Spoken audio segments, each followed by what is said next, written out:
There is no manual for grieving. Grief is one of the most profound and universal human experiences, yet it remains deeply personal and, in many ways, uncharted. Despite the abundance of books, articles, and guides on loss, there is no definitive manual for grieving. No checklist, no step-by-step process, no timeline can capture the complexity of human sorrow. Instead, grief is a journey that is as unique as the bond we shared with what, or whom, we have lost. The myth of stages. Popular psychology has long attempted to map out the territory of grief. The famous 5 stages, denial, anger, bargaining, depression, acceptance, offer a sense of order to chaotic emotions. But real grief rarely follows a neat progression. People can cycle through these feelings in a single day, or linger in one for months. Some might skip stages entirely, or experience emotions that aren't named in any model at all. What matters is not fitting grief into a framework, but honoring the reality of what you feel. The pressure to move on. Society often expects grief to have an endpoint. Friends and colleagues may offer comfort at first, but over time, their patience can wane. There is a subtle, or sometimes overt, pressure to move on, find closure, or get back to normal. These expectations can be alienating to those who discover their pain is not so easily dismissed. Grief is not something you finish. It becomes part of your life, reshaping your memories, your identity, and your future. The unexpected ways grief manifests. Grief is not just sadness. It can manifest as irritability, fatigue, anxiety, numbness, guilt, or even relief.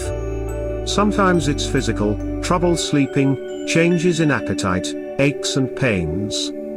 You might find yourself forgetting things, struggling to concentrate, or feeling detached from the world around you. These are all valid responses. There is no right or wrong way to grieve. The importance of allowing yourself to grieve. Because there is no manual, grieving requires self-compassion. It means giving yourself permission to feel whatever arises, without judgment.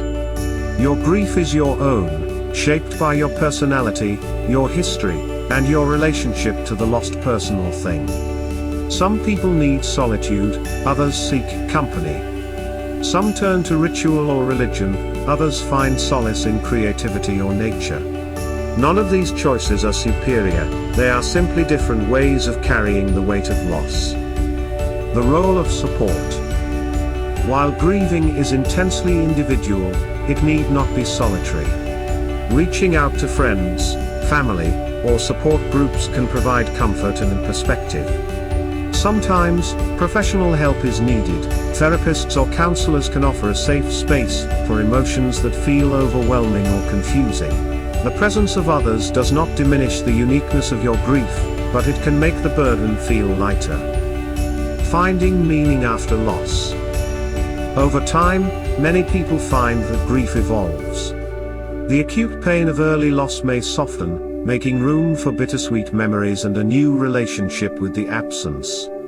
This is not about forgetting, but about integrating loss into the ongoing story of your life. Some discover new strengths, priorities, or sources of meaning. Others become advocates, volunteers, or creators, channeling their grief into action. There is no obligation to make something of your loss, but for some, it becomes part of healing. Letting go of expectations. Because there is no manual, it's important to let go of expectations, your own and others. Healing does not mean never feeling sad, or missing the person less. Anniversaries, holidays, and unexpected reminders can bring back the pain. That's natural. Grief can ebb and flow, sometimes catching you off guard. Trust that your process is valid, even if it doesn't match what you've read or what others advise. Conclusion? There is no manual for grieving because every loss is different, and every person's response is shaped by their own life and love. Grieving is not a problem to be solved, but a reality to be lived. By giving yourself permission to feel, to remember, and to seek support when needed, you honor both your loss and your resilience. In the end, the only rule is this: be gentle with yourself as you find your way through the landscape of grief.